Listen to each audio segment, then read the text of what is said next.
What is up, everyone? It is Mr. Holtz, and tonight we're going to be looking at how to make the line graph for the natural selection PhET lab. Okay, so part of this lab, you guys were supposed to, and this is in part 3, so the variance in population, all right?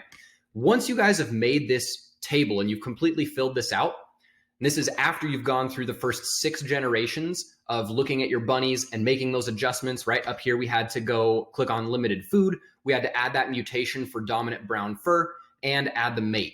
Okay, now we let that go a couple times. Hopefully you guys introduce the wolves after the first 2 generations, and then you watch the next 4 generations while you filled in this data table. Okay, so once you have your data table filled in and you guys are trying to make this graph that goes down here where it says delete and insert graph, we're trying to make a double line graph. So if you guys need help on that, this is what we're doing. Okay, let's get to it.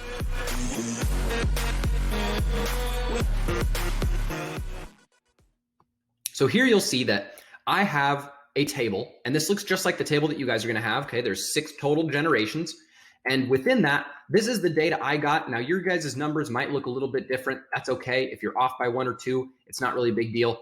The point here is once you have data filled in, how do you make the graph itself? Okay, so the first thing I'm going to do is I'm going to click in the box that says generation number, because that's going to be our x-axis. Okay, and our y-axis is going to be the number of bunnies, because we want to represent how many bunnies do we have with white fur from generation 1, how many bunnies with brown fur do we have from generation 1, and then we want to do the same thing for the next 5 generations, okay? So just like the graph that we made a while ago when we did the half-life radioactive decay lab, I'm going to plot one set of data at a time. So here I'm going to highlight, and again, you can either click and drag or press shift and highlight all those boxes. Once your first 2 columns are highlighted, notice here I have the titles highlighted too. That will help us title our graph. So once you have these 2 columns highlighted, you want to go up here to insert. So click on insert and then come down to chart. Okay. Now the chart might not make the right kind of graph. It might make a line graph. So we need to remember that we want a bar graph afterwards, but we can change that. Okay, so here's my graph. And again, it did give me a line graph, which isn't what I want, but that's all right. So if I come over here to the chart editor, notice here it says line chart. So if you click on this, you can go to chart type. So I'm going to click on the column chart. Now down here, let's see, this is our bar chart that we want to look at. Okay, so it just gave me a bunch of bars. Now what this tells us is here are generations on the x-axis. So for generation 1, notice here we've only plotted so far the bunnies with white fur. So what this tells us is in generation 1, we had 5 bunnies with white fur. In generation 2, we had a little bit more than 15, which makes sense because here it shows us we have 16 in the table. Perfect. Now, how do we add the second column? Well, just like we added this first column here, you guys can ignore everything we've already added. Okay, you can ignore the first column and ignore the second column because all of that information is already in our chart. What we need to add is this section right here.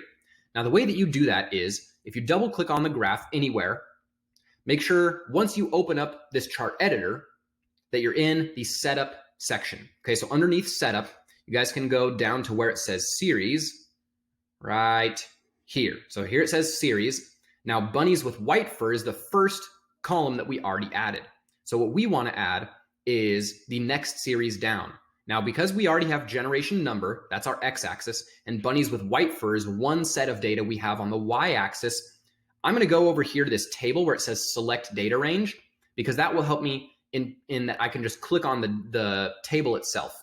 So what I'm going to do is move this over and scroll back up here. Now I'm going to include the title here because I think if you include the title, it should auto incorporate that with that data set. So I'm going to just click and drag all the way down here. So I have this whole column highlighted with all 6 generations. And I'm going to click OK. And if you look at this graph here, now we have 2 sets of data. Okay. We have blue bars that represent our bunnies with white fur. So you guys can see here, the blue lines represent bunnies with white fur, and the red lines represent bunnies with brown fur.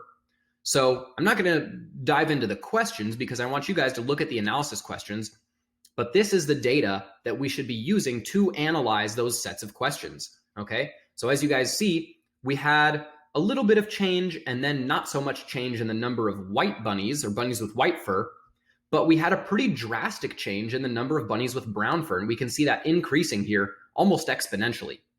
So this is all you need. You can either highlight the graph itself and copy and paste it. You can take a screenshot of the graph that you made and add it to this section of your document right here. But hopefully this was helpful and got you guys to figure out how to actually make this graph, okay? So this is all you need, and this should help you with all of the following data analysis questions for part 3, variance and population, right? Part 3 on this assignment. So hopefully that helped, but that's how you make the graph. I'll see you guys later.